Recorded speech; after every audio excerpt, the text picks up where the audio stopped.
নমস্কার বন্ধুরা, পুপুর রান্নাঘরে তোমাদের সবাইকে স্বাগত। হাজির হয়ে গেছি আরো একটি রেসিপি নিয়ে। আজকে আমি তোমাদের সাথে নিরামিষ দিনের একটি রেসিপি শেয়ার করব। খুবই সাধারণ একটি রেসিপি, আলু পটলের তরকারি। কিন্তু একঘেয়েভাবে এটা আমি একেবারেই তৈরি করিনি। এইভাবে যদি আলু পটলের তরকারি তৈরি করা হয় তাহলে কিন্তু খেতে ভীষণই ভালো লাগে। চলো তাহলে দেখে নেওয়া যাক আমার আজকের রেসিপি, আলু পটলের তরকারি। আমি জানি এটি সকলেই ভীষণই ভালো বানাতে পারো, তবুও আমি যেভাবে বানাই সেই পদ্ধতি তোমাদের সাথে আজকে শেয়ার করছি। তাহলে দেখে নেওয়া যাক আমার আজকের রেসিপি। আলু পটলের তরকারি বানানোর জন্য প্রথমেই আমি কড়াইতে 3 টেবিল চামচ সর্ষের তেল দিয়ে তাতে এইভাবে টুকরো করে কেটে রাখা আলুগুলো ভেজে নিয়েছি। তারপর একইভাবে ওই তেলের মধ্যেই পটল ভেজে নেব। পটলগুলো আমি এইরকম টুকরো করে কেটে নিয়েছি। তোমরা এর থেকে ছোট বা বড় নিজেদের ইচ্ছে মতো সাইজের পটলগুলো কেটে নিতে পারো। সামান্য লবণ হলুদ দিয়ে পটলগুলো আমি ভেজে নেব। ঢাকা দিয়ে ভাজবো, তাহলে কিন্তু খুব তাড়াতাড়ি ভাজা হয়ে যাবে।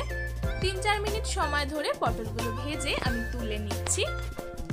এরপর ওই তেলের মধ্যে ফোড়ন দিচ্ছি 2টো তেজপাতা, 2টো শুকনো লঙ্কা, একটু দারচিনি আর 3টে ফাটিয়ে নেওয়া এলাচ আর একটু সাদা জিরে। ফোড়নটাকে ভালো করে নাড়াচাড়া করে নিচ্ছি।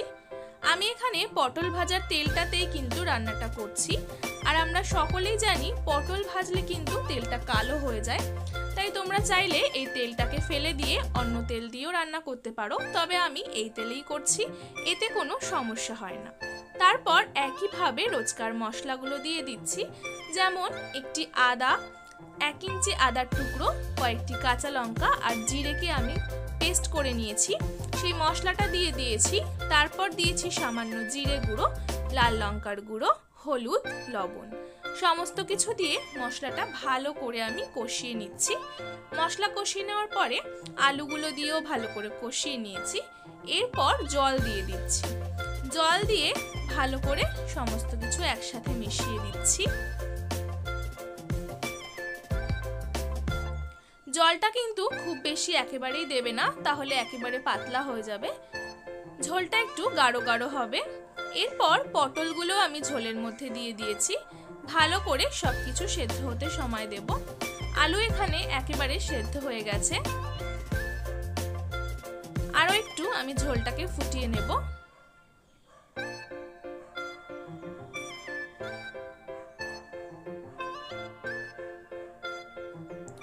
সামান্য পরিমাণে একটু গরম মশলা গুঁড়ো দিয়ে দিচ্ছি। গরম মশলা গুঁড়ো দিয়ে ভালো করে সমস্ত কিছু একসাথে মিশিয়ে দিচ্ছি। সামান্য পরিমাণে একটু চিনি দিয়ে দিচ্ছি। এতে কিন্তু মিষ্টি হবে না, কিন্তু স্বাদটা খুব ভালো হবে, সমস্ত মশলার একটা ব্যালেন্স তৈরি হবে। এরপর গ্যাসের ফ্লেমটা বন্ধ করে 2 মিনিট স্ট্যান্ডিং টাইমে রেখে আমি পরিবেশন করে নিচ্ছি। এখানে আরেকটা ছোট্ট টিপস দিচ্ছি, যদি তোমরা চাও 1 চামচ ঘি ব্যবহার করতে পারো, তাতেও কিন্তু স্বাদটা আরো ভালো আসে। কিন্তু আমি এখানে আর ঘি ব্যবহার করছি না। একেবারে সহজ ও সিম্পল ভাবে কিন্তু রেসিপিটা আমি তোমাদের সামনে শেয়ার করলাম, যাতে যে কেউ এটা তৈরি করে নিতে পারে। তাহলে বন্ধুরা, কেমন লাগলো আমার আজকের রেসিপি, সাধারণভাবে আলু পটলের তরকারি? তাহলে ভালো লাগলে অবশ্যই একটা লাইক করে দিও। আমার চ্যানেলটা সাবস্ক্রাইব করে আমার পাশে থাকার অনুরোধ রইল। যারা আমার চ্যানেলটা সাবস্ক্রাইব করে আমার পাশে আছো তাদেরকে জানাই অসংখ্য ধন্যবাদ। যারা আজকে আমার চ্যানেলে নতুন এসেছো তাদেরকে অনুরোধ করছি আমার চ্যানেলটা সাবস্ক্রাইব করে নেওয়ার জন্য। হাজির হয়ে যাব আবারও অন্য কোনো ভিডিও নিয়ে। ততক্ষণ পর্যন্ত সকলেই খুব ভালো থেকো, সুস্থ থেকো। আমার ভিডিওটা ভালো লাগলে বন্ধু ও পরিবারের সাথে অবশ্যই শেয়ার করে দিও, আর ভিডিওটাতে একটা লাইক করে দিও। ফিরে আসবো আবারও। আজ বিদায় নিচ্ছি। ধন্যবাদ।